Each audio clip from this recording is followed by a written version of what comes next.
What's up, Redskins fans? You know, you're a fan base that talks a lot of shit. Yeah, I visited the Redskins boards.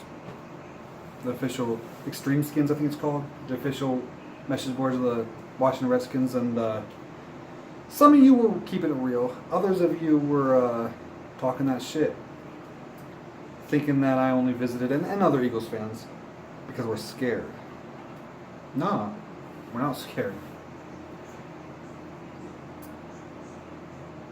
You know, your team did exactly what I thought your team would do early on, and that was come out on fire, desperate. I mean, think about it. You lose this game like you did, you can kiss winning the division goodbye. I mean, I know you're not mathematically eliminated from winning the division. I get that. We're only 3 games up on you in the win column, and there's like 9 games left. I get that, but let's be real. Let's be real. You even make that up. We hold a tiebreaker on you now. We've beat you twice. It's like you have to make up an extra game. It's just not going to happen. I think even logical Redskins fans can be like, yeah, we're not winning the division this year. We got to look for a wild card. Here's the thing, Redskins fans. I think you have a good team. I think you're one of the better teams in the NFC. And I hope I'm right about that. And the reason why I hope I'm right is because we're done with you. We beat you twice. Now you can go and help the Eagles a little bit. Beat Dallas next week. I mean, at the end of the day, I think the Eagles can beat Dallas ourselves. What does Dallas want to do? Run the ball. What's our strength on defense? Stopping the run. We're number 1 against stopping the run. It's a bad matchup. So, and then offensively, I think you guys have a good D. Missing those players or not, I think you guys have a good D. What do you think we're going to do to Dallas? It's just a bad matchup. So we can take care of business against Dallas if we have to. But I would like it next week if you guys take care of Dallas. Kirk Cousins is going to get a lot of shit from Redskins fans. You guys don't appreciate what you have. Is he a Carson Wentz? No, he's not. I think this game proved the difference between a Kirk Cousins and a Carson Wentz. You see the difference. You see it kind of like I don't want to call Kirk Cousins a game manager. He's like a tick above. Let's put it that way. Like he can, I don't want to just say he's a game manager. He's not just a game manager, but he's not the playmaker Carson Wentz is. But he's good, and he's good enough to beat Dallas next week. And not just Dallas, but you're playing some of these other NFC teams, you know, like the Seahawks and stuff. You know, help us out. Just beat them for us, right? It's funny because we've taken care of you, and now if you guys do good, you're kind of doing the Eagles' work for them. So it's like. But anyway, you guys are a good team. So you did exactly what I thought you guys were going to do. Come out strong, on fire, you're desperate, you lose. That didn't surprise me. I knew, even though we were at home, I knew that we had to, you know, kind of like hold on and survive the onslaught you're going to put on us in the first quarter. I knew that was coming. And I also had a feeling, I don't want to say I knew, but I had a feeling that the Eagles were going to start out a little bit slow, a little bit rusty, because of an 11-day hangover, 11-day layoff. Like they're, I haven't played in a while. I didn't see it being that extreme. Like, oh my God, like the first 3 plays we had on offense were all actually 3 good plays. They were all actually 3 good plays. There was like a 6, 7, 8 yard pass to Jeffrey. There was like a run for a first down, I believe, or at least close to a first down. I forget now. And then there was Carson Wentz taking off for like 15 or something like that. 3 good plays. All 3 of them penalties. So before I know it, we're at a 2nd and 30, and Carson Wentz throws it up. It's his only interception. And I kind of understand it because at the end of the day, if it's intercepted, it's like a punt. It doesn't really hurt you. So situational football, you can't really hate on that interception too much. Although I would have rather that have been on a 3rd down, But hey. But it was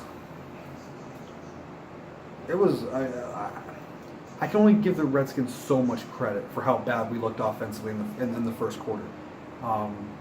Really for the first quarter and a half, to be honest with you. Because the Eagles are doing a lot to themselves with penalties and holds. Like, let's be real. But the defense held, the defense minimized the damage and kept us in it. Like, okay, we're holding him offense, we're holding him, come on, we're going to need something out of you soon, come on, we're holding him. And then, boom. Boom. Carson Wentz took over. You know why he took over? I ain't just saying that. They started a no huddle, which is Carson Wentz at the line. He's basically calling out plays. He's basically doing everything. Carson Wentz was 2 of 7 for like 24 yards and an interception with like 6 minutes to go before halftime. Let me say that again, just so you can kind of get in your head, so you can understand. He was 2 of 7 for 24 yards and an interception with like 6 minutes to go before halftime. He went into halftime, I don't know what the completions were and everything, but with 150 some yards and 2 touchdowns. Like that.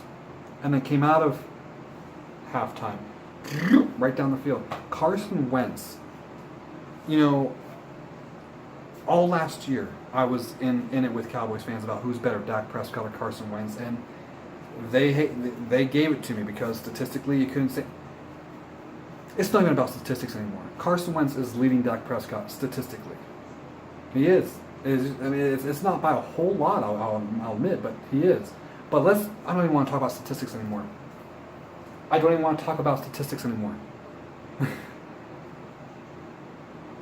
Any football fan who's unbiased or is not a fan of the Cowboys or Eagles will not sit here and say Dak Prescott's better. Dak Prescott does not make half of those plays today.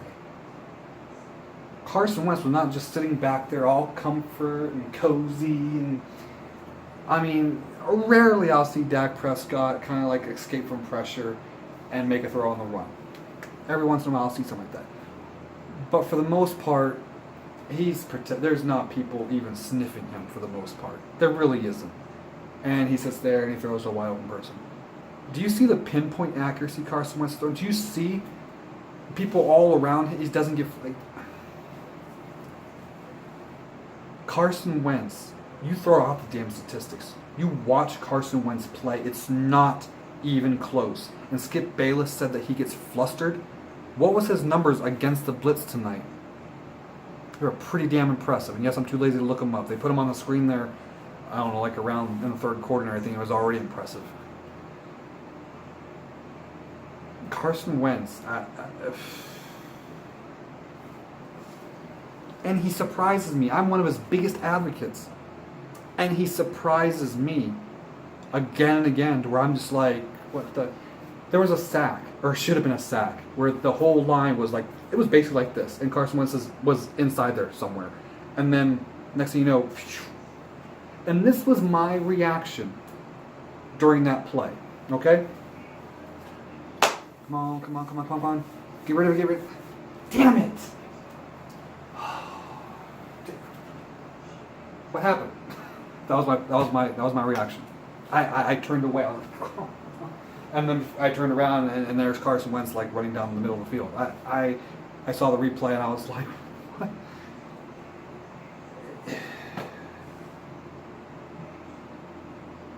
I'm a little worried about Jason Peters, although we were doing well without it, but people will start game planning. He looked like he got carted off the field, and that looks really bad, and he'll probably miss the next game. Maybe even the next game after that, I don't even know.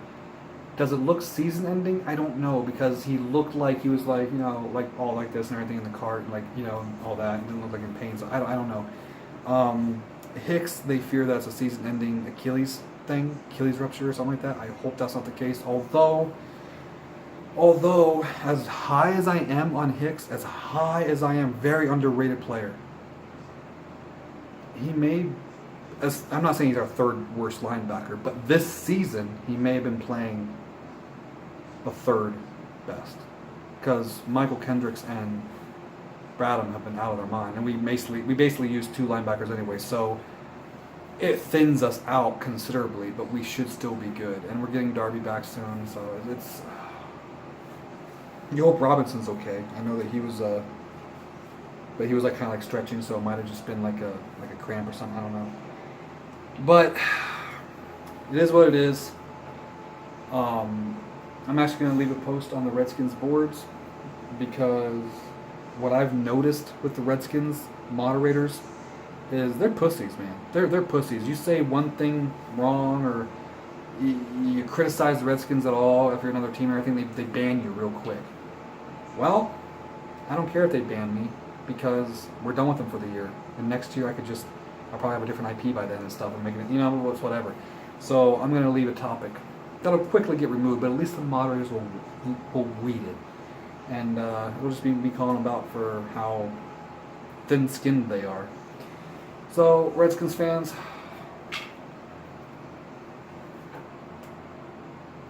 we might see you in the playoffs. A lot has to go right for that to happen, so it's unlikely, but it could happen. But assuming it doesn't, see you next year.